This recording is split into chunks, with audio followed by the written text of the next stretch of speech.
నేను జగనన్న గారి కోసం చేయని త్యాగం లేదు. జగనన్న జైలుకు వెళ్తే 3200 కిలోమీటర్లు పాదయాత్ర చేసిన దాన్ని, నా ఇంటిని, నా బిడ్డల్ని, నా కుటుంబాన్ని పక్కన పెట్టి పాదయాత్రలు చేశాం.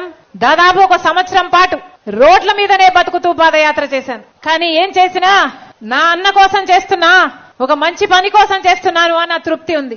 జగనన్న గారికి ముఖ్యమంత్రి అయ్యేంత వరకు, జగనన్నకి నేను చెల్లెల్ని కాదు బిడ్డను. జగనన్న ముఖ్యమంత్రి అయిన తర్వాత ముఖ్యమంత్రి జగన్మోహన్ రెడ్డి గారు ఎవరో నేను గుర్తుపట్టలేదు, నాకు పరిచయం లేదు. క్రమంగా ఆఖరికి సునీతమ్మ విషయంలో కూడా నాకు అన్యాయం జరిగేటట్టుంది, నాన్నకు న్యాయం జరిగేటట్టు లేదు అంటే ఒకటే ఆలోచించాను, కనీసం వాళ్లకు భరోసా కూడా కల్పించలేకపోతే ఇక మనం బంధువులై ఉండి ఏం లాభం, రక్త సంబంధం ఉండి ఏం లాభం. అసలు వివేకానంద రెడ్డి గారు ఎవరు? రాజశేఖర రెడ్డి గారికి సొంత తమ్ముడు. రామునికి లక్ష్మణుడు ఎలాగో రాజశేఖర రెడ్డి గారికి వివేకానంద రెడ్డి గారు అలాగా. అలాంటి నాయకుడు ఈ రోజుల్లో భూతత్వం పెట్టుకుని వెతికి చూసినా కనిపించడు. అలాంటి వివేకానంద రెడ్డి గారిని హత్య చేశారు, చనిపోలేదు, చంపేశారు. గొడ్డలితో నరికి నరికి నరికి నరికి నరికి ఘోరంగా క్రూరంగా చంపేశారు. అంత ఘోరంగా చంపేసినా ఈ రోజు వరకు కూడా న్యాయం జరగలేదు. ఎందుకంటే స్వయాన ముఖ్యమంత్రి జగన్మోహన్ రెడ్డి గారు తన అధికారాన్ని అడ్డం వేసి మరి సిబిఐ ఏమో చంపించింది అవినాష్ రెడ్డి గారు అని చెప్తున్నా కూడా ఈ రోజు వరకు కాపాడుకుంటూ వచ్చాడు. ఇన్ని సాక్ష్యాలు, ఆధారాలు, వాగ్మూలాలు ఇన్ని ఉండి కూడా ఈ రోజు వరకు కూడా అవినాష్ది ఒక్క ఎంట్రుక కూడా పీక్కోలేకపోయింది సిబిఐ. ఎందుకు?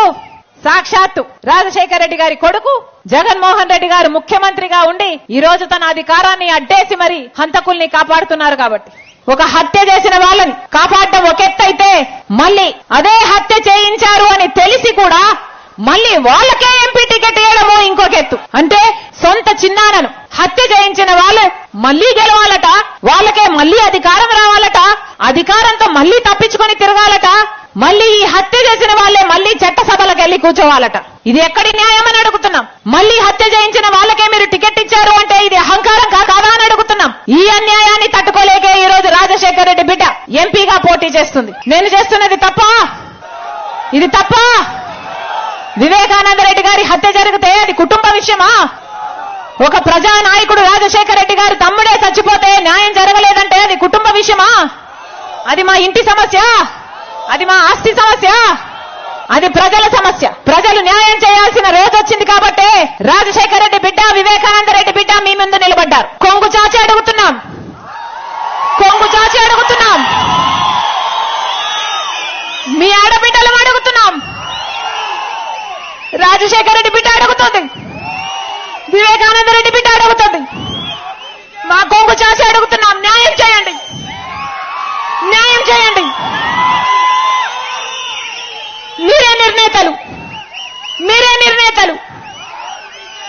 ఒకవైపు రాజశేఖర రెడ్డి బిడ్డ నిలబడింది, ఇంకోవైపు రాజశేఖర రెడ్డి గారి తమ్ముడిని వివేకానంద రెడ్డి గారి హత్య చేయించిన అవినాష్ రెడ్డి గారు ఇంకోవైపు నిలబడ్డారు. మీకు ఎంపీగా ఎవరు కావాలో? రాజశేఖర రెడ్డి బిడ్డ కావాలో, లేకపోతే హత్య చేసిన అవినాష్ రెడ్డి గారు కావాలో మీరు తెలుసుకోండి.